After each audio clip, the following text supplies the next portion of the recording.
Sevgili Finans ve Borsa kanalı takipçileri, yeni videomuza hepiniz hoş geldiniz. Bugün sizlerle birlikte teknik analiz eğitim serimizin bir başka videosuyla birlikteyiz. Hatırlatmalarımızı yapalım, ardından hemen videomuza geçelim. Videoya başlamadan önce 10 saniyeliğine durdurup eğer tabii ki isterseniz videoyu beğenip yine tabii ki isterseniz arzu ederseniz kanalımıza abone olursanız, yani bizlere destek verirseniz çok teşekkür ederim. Elimden geldiğince teknik analiz eğitim serisinin sonuna gidene kadar aralıksız şekilde çalışmaya devam edeceğim. Teknik analiz eğitim serisinden sonra da 150-160 video civarında konu başlıkları hazır olmakla birlikte bir temel analiz eğitim serimiz gelecektir. Sizden tek istediğim şey eğitimlerimizi destek vermeniz. Diğerlerinden daha az izlendiği için, diğer global konulardan daha az izlendiği için bu konuda bazen benim hevesim kırılıyor. O yüzden en azından izleyen herkes beğeni atar ve yorumlara aklına takılan soruları veya beğendiğim tarzında yorum atarsa çok çok memnun olurum. Bugün sizlere anlatacağım konu Demand Index.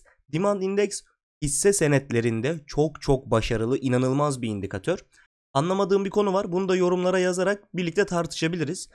Teknik analiz eğitim serisindeki videoların bazen tamamının izlenmeden yarısında çıktığını analitik kısmında görüyorum ama bu indikatörlerin başını, sonunu, ortasını değil, tamamını komple birkaç kez izlemeniz gerekiyor. İyi anlamak, iyi öğrenebilmek için. Veya içinden seçtiğiniz sadece Fibonacci, RSI ve MFI'yi inceleyeyim diye bir aslında gerçekten öğrenmek istiyorsanız, bunu bir şey anlatmak için söylüyorum. Eğer gerçekten öğrenmek istiyorsanız içlerinden indikatör seçerek değil, hepsini defalarca kez izleyip notlar alıp uygulamalarını kendi demo hesaplarınızda da yapmanız gerektiğini düşünüyorum naçizane.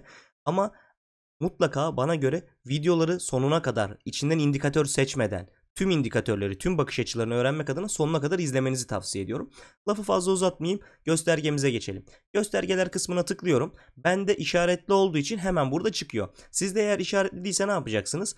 Buradan demand yazdığınız zaman Dogboy'un Demand Index adlı bir indikatör çıkıyor. Aşağıda bunların bir sürü çeşidi var. Eğer ki isterseniz bunlardan da tanıtım yapabilirim ama bunları biraz da incelemek sizlere kalsın. Mesela burada kilitli, bunları şifresini bilmeden kullanamıyoruz ama eğer ki biraz kod bilgimiz varsa, ki zaten söylediğim gibi teknik analiz ve temel analiz eğitim serisi bittikten sonra kendi indikatörlerimizi yazmaya başlayacağız. Yani bu kanal aslında sıfırdan 2 sene sonra içinde her şeyi bulunduran çok ender kanallardan biri olacak. Kendi scriptlerimizi yazarak bu sekmeden göstereceğim bunları da. Kendi kodlarımızda kendi indikatörlerimizi yazacak hale kadar geleceğiz. Demand Index'i Dogboy'dan bulduktan sonra üzerine bir kere tıklıyorsunuz. Eğer kullanmak isterseniz de favoriler alabilirsiniz. Bunu kapattım. Aşağı şöyle bir grafik geldi.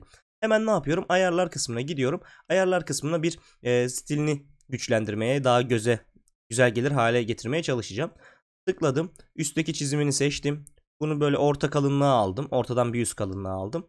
Ardından aşağısına geldim. Aşağıdakini de böyle bir kırmızı yapayım dedim. Ve bunu da şöyle bir kalınlığa getireyim, 0 seviyesini. Ardından bittim. Girdiler seviyesine baktığımda 10 periyot, 2 fiyat aralığı ve smooth 10 olarak görüyorum. Yani bu biraz daha bu yüzden doğrudan RSI MFI kombinasyonu yapıyorduk ya. Gerçi bunu söylememem gerekiyor. Katıl tarafına özel bir video içeriğiydi bu ama şimdi söylemiş oldum, artık kesmeyelim de. MFI RSI'yi nasıl birbirine kombine kullanabiliyorsak, hani indikatörleri birbirine kombine kullanırken bunu da 12-10 periyotlarıyla kombine kullanabileceğiz. Bu arada bize destek olmak isterseniz katıl tarafına abone olabilirsiniz. Katıla katılabilirsiniz. Orada da eğitim serilerimiz var. Ve oraya çok hızlı eğitim serileri gelmeye başlayacak. Şu anda bir seri çalışması içerisindeyim. Yani böyle bir video haline değil. Şu an 4 tane 1 saatlik videom hazırlandı. Bunu 7'ye tamamladıktan sonra komple kısa vadeli alsatı toplam 9 videoda bitirmiş hale geleceğim. Hepsini birden yükleyeceğim o yüzden. Katıldaki aboneliklerinizden çıkmamanızı veya katıla abone değilseniz katıla katılmanızı öneririm.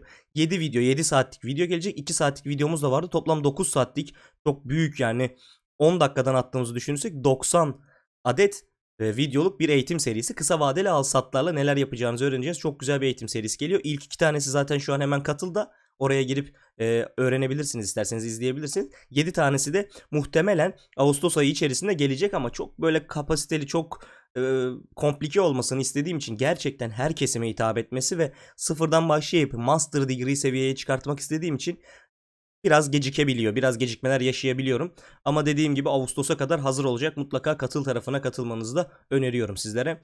Orada çok güzel bir kısa vadede al-sat serisimiz olacak. Şimdi renklerimizi hazırladık.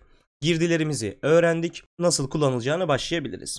En önemli sinyallerinden biri hisse senetleri piyasasında çok iyi çalışıyor olmasıdır. Demand indeksim ve çok önemli bir indikatördür. Ben gerçekten hani RSI, Fibonacci ne kadar seviliyorsa ki ben bunlardan daha da önemli, bir tık daha önemli bir seviyede indikatör olduğunu düşünüyorum. Kullanan kişi sayısı TradingView'da gördüğünüz gibi 1500 kişi sadece. İnşallah benden öğrendikten sonra siz de denemelerinizi, yanılmalarınızı yaptıktan sonra doğru kullanmaya başlayabilirsiniz. Dediğim gibi hisse senedi piyasası içerisinde çok önemli bir indikatördür. Mutlaka grafiklerinizi incelerken bir göz atmanızı tavsiye edeceğim. İki tip kullanımı var. Birincisi zaten bildiğimiz gibi sıfır noktası ile ilgili, sıfırın üstü altı anlatımını gerçekleştireceğiz. İkincisi de uyumsuzluklar. Burada şunu göstermek istiyorum. Göstergelere tıklayıp bizim Difference for Money indikatörümüz vardı. Bu neydi? Doğrudan bizim için uyumsuzlukları bulan bir indikatördü. Fakat ben bunun ayarlarına gittiğim zaman ve Show Indicators Name dediğim zaman veya aşağıda indikatör isimlerini gördüğüm zaman burada Demand indeksi bulamıyorum. Bunlar sadece gömülü indikatörlerdeki uyumsuzlukları çalıştırıyor. Ama Demand Index de bunu söyleyemiyor bana. O yüzden benim birincisi, teknik analiz eğitim serisinin sanırım 18-19. videolarındandı. Manuel el ile uyumsuzluk bulmayı öğrenmem gerekiyor. İkincisi Demand Index'i öğrenip kendim uyumsuzlukları keşfetmem gerekiyor. Hisse senetlerinde çok iyi çalışan ve uyumsuzluklar konusunda çok başarılı bir indikatördür. Şimdi geçelim kullanımına. Birinci kullanım sinyalim benim her zaman gelip de sıfırın bölgesini yukarı yönlü kestiği noktadır. Mesela şurası sıfırı yukarı yönlü kestiği ilk nokta. Şurada bana bir alım sinyali veriyor. İlk satış sinyalini şu noktada veriyor ama sıfırın altına geçmediği için burada satmam mantıklı olmaz. İlk satım sinyalini şu noktada veriyor. Bana burada verdiği kar marjını hemen bir ufak hesaplarsam şuradan %25'lik bir kar marjı verdiğini görüyorum. Devam ediyorum, hemen spontane mesela şu noktayı buldum. Sıfırı kesmiş, şu nokta satmış. Aşağı yönlü kesmiş ve sat demiş. Bu noktaya baktığımız zaman %20'lik bir kar marjı olduğunu görüyorum. Bu arada videoyu dediğim gibi sonuna kadar izleyin çünkü bir hissede daha örnek yapacağım. Teknik analiz eğitim serileri uzun olsun. Gerçekten kendini geliştirmek isteyen izlesin diye düşünüyorum artık. Veya 2x'te izlersiniz, çok sıkıntı olmaz diye düşünüyorum. Devam ediyorum. Şu noktada mesela yukarı yönlü bir kesim gerçekleşmiş. Hangi noktaydı? Evet, şu noktada yukarı yönlü bir kesim. Aşağı yönlü kesişi de hangi noktada? Evet, şu noktada sağlanmış. %5'lik bir kar marjı sunulmuş ama tepede %11'lik bir kar marjı var. Kademeli satım yapılsaydı burada %7'ye yakın bir kar marjı elde ederdik. Şu noktalarda hafif bir bazı noktalarda tabi şu seviyede satın alma işlemi gerçekleştirsek yine %1'lik bir kar marjı elde ediyoruz ama fake'lere düşmemek için hangi indikatör olursa olsun, bizim ileride kendi yazacağımız indikatörler dahi olsa farklı indikatörlerle teyit etmek zorundayız. Burada diğer indikatörlerle teyit etmemiz gerektiğini unutmayalım. Bir diğer konumuza geldiğimiz zaman uyumsuzluklardan önce anlatacağım çok önemli bir konu var. Bu finans ve borsa kanalına özel bir şeydir. Ben bunu özel derslerimde de anlatıyorum genelde. İndikatörlerin temel kullanım mantığı vardır ama bir de bizim akıllıca kullanabileceğimiz bir mantık vardır. Şimdi biz demand indekste neyi bekliyoruz? Sıfırı yukarı yönlü kessin, alayım, sıfırı aşağı yönlü keserken satayım. Tamam ama burada o zaman benim için bir kritik nokta daha devreye giriyor. En dip noktalardan ufak ufak kademelenmek. Mesela bakın şu örneğe geldik değil mi? Şuradaki örnekte ne yaptım ben? Şurada sıfırı keserken bir satın alma işlemi yaptım 3.42 seviyelerinde. Ama bu aşağı yönde bu kadar beklerken ben buralardan işleme girseydim eğer 3.42 yerine kadememi 3.30'lara kadar çekecektim. Hadi şuradan başlayalım diyelim aşağı düştükçe. 3.50, 3.40, 3.30'lara kadar düştüğünde belki 3.35'lik bir maliyete getirecektim. Farklı bir örneğe geçtiğim zaman mesela şurada bir dip seviyesi görüyorum değil mi? Tamamen dip. Ben eğer ki bunu sıfırı yukarı yönlü kestiği nokta olan şurada almaya çalışsaydım 2.49'lar seviyesinden maliyetlenecektim. Ama şu dipleri değerlendirseydim mesela ilk dip noktamda 2.43 seviyesinde, ikinci dip noktamda tam dip artık 2.21'de belki 2.30'larda maliyetlenecektim. Buraya göre bir 20 kuruşluk karım olacaktı. Peki buradaki stratejim nasıl olmalı? Benim kendi tavsiyem sizlere şu şekilde bir strateji izlemelisiniz. Kendinizi 4 kademeye bölün. 2 kademesi sıfırı yukarı yönlü keserken, 2 kademesi de en dip noktalardayken. Mesela buradan görürsek ne yapacağım? Şimdi bu dipten bir kere kademelendim. Ama şuraya gelirken de kademelenebilirim. Yani ilk kadememi attım, ikinci kadememi attım. Sonra geriye kalan 2 kadememi şurayı yukarı yönlü keserken sağladım. Burada ne oldu? Şuradaki kademelerim sayesinde daha düşük bir maliyet kazanırken şuradaki 2 kademem sayesinde de daha hızlı paraya dönüştürdüm. Çünkü kestikten hemen sonra bana bir satış marjı veriyor. Dipte aldığımda biraz daha bekleme potansiyelim oluyor. Umarım dediğimi anlatabilmişimdir. Yani tam sıfırı kesmeyi bekleyeceğimize sıfıra doğru giderken de maliyetlenebiliriz. Yani şu noktada tam sıfırı keserken maliyetleneceğimize şu noktada aşağıdan hafif hafif gelirken de maliyetlenebiliriz. Ama demand index zaten hisse senetleri üzerinde o kadar güzel çalışıyor ki tam sıfırı kestiği noktalar benim için aslında çok çok güzel kar marjı sinyalleri vermiş oluyor.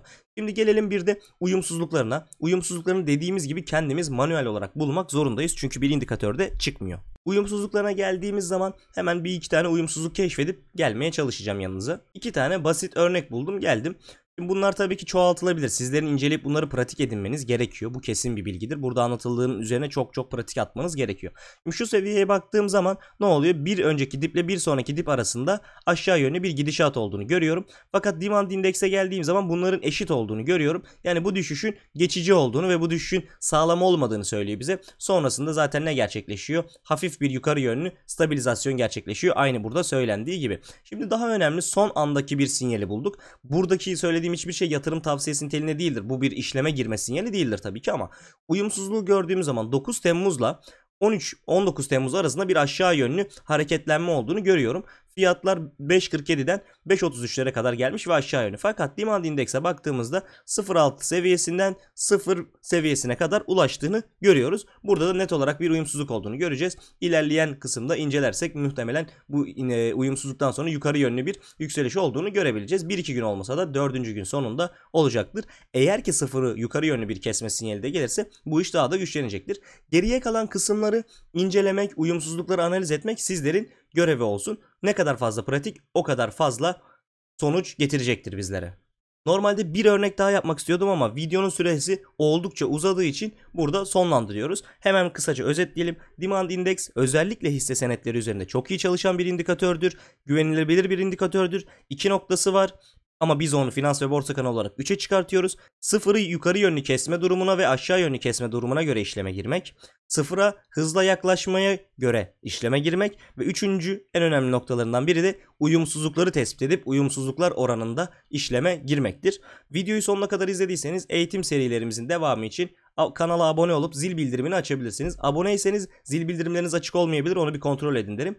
Bir de beğeni atıp yorumlar kısmına da destek olursanız çok çok teşekkür ederim. Eğitimlerimiz hızla devam edecek. İzlediğiniz ve destek verdiğiniz için çok çok teşekkür ederim. İyi ki varsınız. Bir sonraki videoda görüşmek üzere.